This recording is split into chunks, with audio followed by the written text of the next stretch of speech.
भावना आहेत तुमच्या सर आता? खूप छान वाटते मॅडम, पण खूप घाबरल्यासारखं पण वाटते की आम्हाला आमचे जे आयुक्त मिळाले होते शिरूरकर साहेब, त्यांनी आम्हाला त्यावेळेस खूप मदत केली. आणि मग शाळेसाठी विद्यार्थ्यांना कशा प्रकारे घडवायचं हे आम्हाला त्यांच्याकडे शिकायला मिळालं. त्यानंतर प्रत्येक विद्यार्थ्याला तुम्ही कशा प्रकारे मोटिवेट करतात, या मोटिवेट करण्यानंतर तो विद्यार्थी नुसता 10वी नापास झाला म्हणून तो शाळा सोडतो आणि संपूर्ण आयुष्यभर तो म्हणजे शिक्षित असतो, पण तो पुढे शिक्षण घेऊ शकत नाही. पुढे तो त्याची स्वतःची वाटचाल करू शकतो. नुसतं 10वी म्हणजे हे नाहीये. पण हेच मला सगळ्या विद्यार्थ्यांना मी मोटिवेट करत असतो की नुसतं 10वी मध्ये नुसतं शिक्षण नाही, कमीत कमी तुम्ही ग्रॅज्युएशन करा, पुढे जा. आणि त्याच्यातूनच त्या सगळ्या विद्यार्थ्यांना एक प्रेरणा मिळत गेली आणि त्यांनी स्वतःचं आयुष्य पुढे घडवत गेले. खरोखर मला त्या सर्व विद्यार्थ्यांचं कौतुक वाटतं की मी त्यांना सगळ्या प्रकारे मदत केली. म्हणजे त्यांना भावनिक म्हणा, त्यांना शाळेत येण्यासाठी म्हणा, कधी उशीर होतो, कधी काय होतं, कधी कामावर असतात.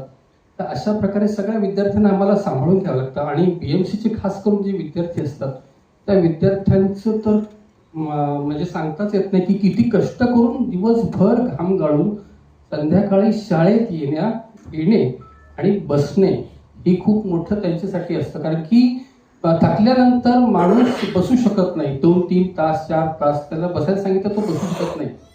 पण हा एक असा आमच्यासाठी हे होता की त्यांना तिथे बसवून ठेवायचं आणि त्यांना शिकवायचं. हा आमच्यासाठी एक तारेवरची कसरत होती आणि ती आम्ही चांगल्या प्रकारे पार पाडली असं मला वाटतं. आणि शिरूरकर सरांचे पण खूप खूप आभार की त्यांनी आम्हाला खूप मदत केली त्यावेळेस करतायत. आणि अजूनही आम्हाला BMC सपोर्ट करते की आम्हाला खरोखर मी अजून एक BMCला आज जर कोणी असा अधिकारी असतील तर मी त्यांना एक विनंती करेन की त्यांनी कृपया BMCच्या विद्यार्थ्यांसाठी एक परिपत्रक काढा आणि त्याद्वारे त्यांना शिक्षण घेण्यासाठी प्रवृत्त करा, हेच मी सांगेन. थँक्यू. मला वाटतं असे शिक्षक तुमच्यासारखेच जे शिक्षक असतात जे सगळ्या विद्यार्थ्यांच्या मनात शाळेनंतरही उरतात आणि कुठेतरी त्यांना त्यांच्या आयुष्यात आय एम शुअर तुम्ही आठवत असाल. त्यामुळे यू आर एन एक्झाम्पल. आपण सुपर हिरोज खूप बघतो, पण मला वाटतं प्रत्यक्ष आयुष्यात आपल्या आजूबाजूला इतकी माणसं असतात ज्यांच्यात ती सुपर हिरो क्वालिटी असते. आणि थँक्यू सो मच सर, तुम्ही जे काम करताय त्यासाठी. थँक्यू. तुला विचारायला आवडेल की मी मगाशी म्हटलं तसं रिअल लाईफ आणि रिअल लाईफ इतका इन्स्पिरेशनल माणूस पण आपण बघतो ते किती साधे आहेत. ह्यांच्यात कोणता गुण सगळ्यात भावला तुला? एकतर मी स्वतःला भाग्यवान समजतो की असे रिअल लाईफ हिरोज जे आहेत त्यांच्यापैकी एकाचं पात्र मला साकारायला मिळालं.